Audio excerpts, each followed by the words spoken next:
volta com o Jornal Futuro e agora com notícias internacionais produzidas pela agência France Presse. Hoje damos um giro por Cuba para conhecer a produção de tabaco para charutos e vamos a Senegal, onde pela primeira vez monges do templo Shaolin na China mostram a arte do Kung Fu. Confira com a gente.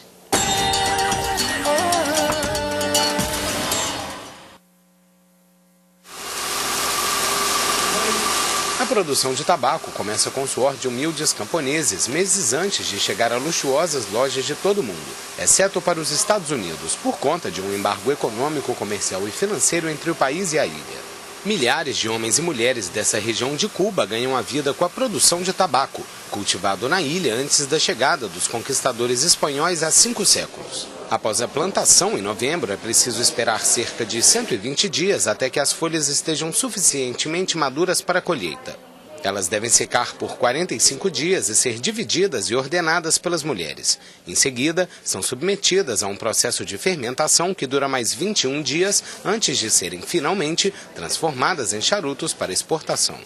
Os 24 funcionários trabalham 10 horas diariamente e recebem entre 500 e 600 pesos, algo em torno de R$ 47 e R$ 56 por quinzena. Com vendas que alcançaram 447 milhões de dólares apenas no ano de 2013, a fábrica registrou um aumento de 8% e se tornou a segunda maior exportação de Cuba depois do níquel.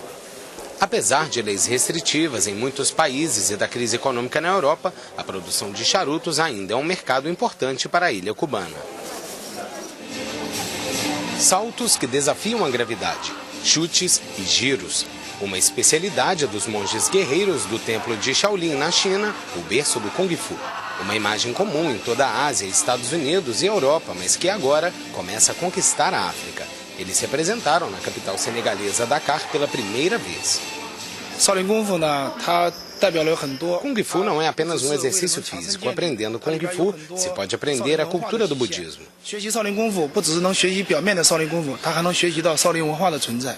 Muitos começam a formação ainda crianças, antes de se juntar às fileiras dos monges no lendário templo de Shaolin, localizado nas montanhas arborizadas da província chinesa de Han. E milhares destes senegaleses se inspiraram em filmes de Kung Fu e em estrelas como Jet Li e Bruce Lee. O país ficou em segundo lugar nos campeonatos pan-africanos em 2010. Além do êxito no esporte, a filosofia por trás do Kung Fu também inspira os praticantes. Endureça o seu coração para se tornar mais forte. Uma formação para a vida que pode ajudar de outras maneiras. O público também é convidado a subir no palco e aproveitar a oportunidade de aprender com os melhores do mundo.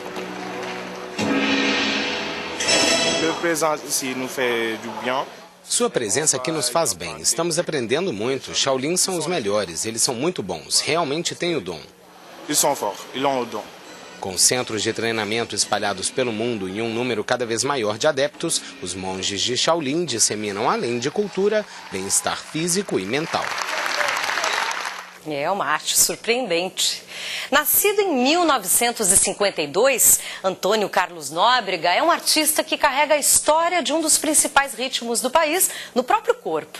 Dançarino, músico e pesquisador da cultura popular pernambucana, ele contribui para a cultura do frevo com criações, interpretações e participações especiais em espetáculos. O frevo e Antônio Carlos Nóbrega são os homenageados do Carnaval de Recife desse ano. E para falar um pouco sobre a sua trajetória artística e a relação com o ritmo que ferve nos carnavais de Recife e Olinda, o repórter Márcio Rezende conversou com Antônio Carlos Nóbrega no Passo do Frevo, inaugurado no Dia do Frevo em Recife, nesse mês de fevereiro. Confira com a gente.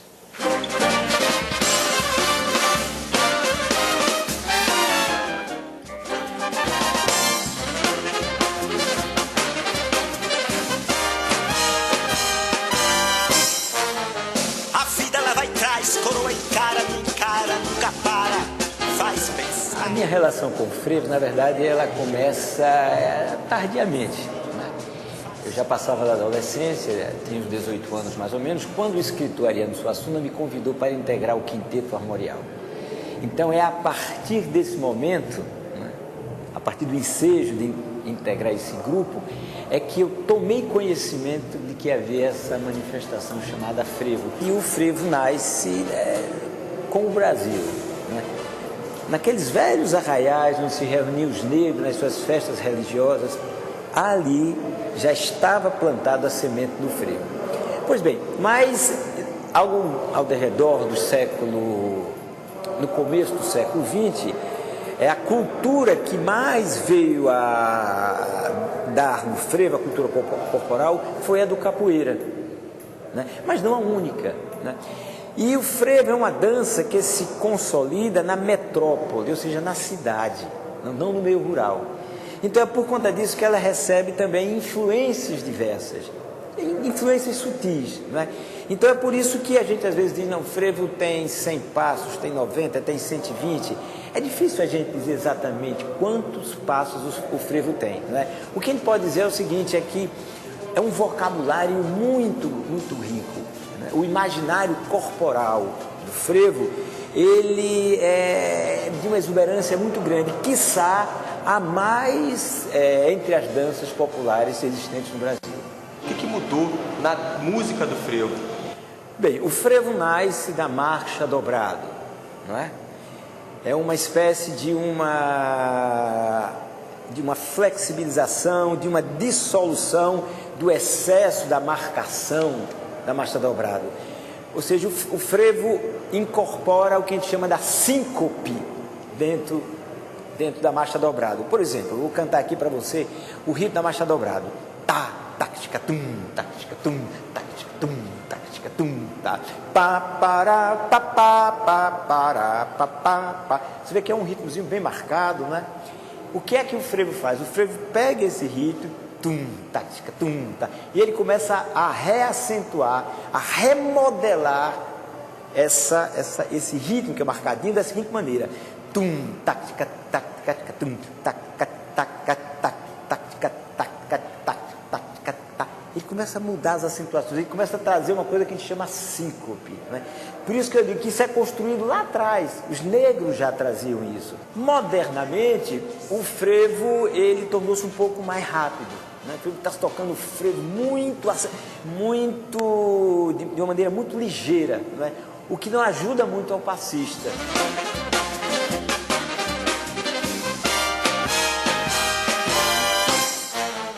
Bom, a gente hoje está aqui num espaço que celebra a cultura do frevo, que é o Passo do Frevo, e você também fez um trabalho de resgate recentemente com o DVD e o CD 9 de fevereiro. Eu queria que você explicasse um pouquinho sobre a importância desses dois momentos, tanto o Passo do Frevo sendo inaugurado agora, quanto o seu trabalho ali de pesquisa e resgate para a manutenção da cultura e também para a sua continuidade nos próximos séculos e por aí vai. Eu já buscava, em 2007, dar uma dinâmica contemporânea ao frevo. E é essa dinâmica contemporânea que eu acho que é a missão maior dessa casa. Não que preservar, não que dar guarida, não é? Que fomentar o estudo frevo seja pouca coisa ou seja menor. Não, tudo isso é muito importante. Mas, a meu ver, a missão mais avançada que a gente tem é de como trazer o frevo, tirar o frevo do lugar apenas do carnaval. E a gente ainda não soube, né, o país ainda não soube valorar, na medida que deve, esse andar de baixo, né? É esse andar de baixo que construiu o samba, que construiu o baião, que construiu o choro, que construiu o frevo, né? E na hora que a gente quer mostrar o Brasil para o mundo e para nós mesmos, a gente fala dessas formas, né? Agora a gente não olha porque quem criou essas formas, né, o universo social das pessoas que criaram essa forma ainda são subalternizadas, ainda vivem num patamar marginal, periférico do país. Eu acho que a gente tem de aprender também a ser um país mais equilibrado, menos desigual. Eu acho que as formas da arte e cultura, elas são exemplos simbólicos para a gente ver que existe uma tarefa ainda mais elevada pela frente. Outro intervalo rápido e a gente volta falando de carnaval. O carnaval da sustentabilidade. Em Passo Fundo, no Rio Grande do Sul, fantasias são feitas com material reciclável.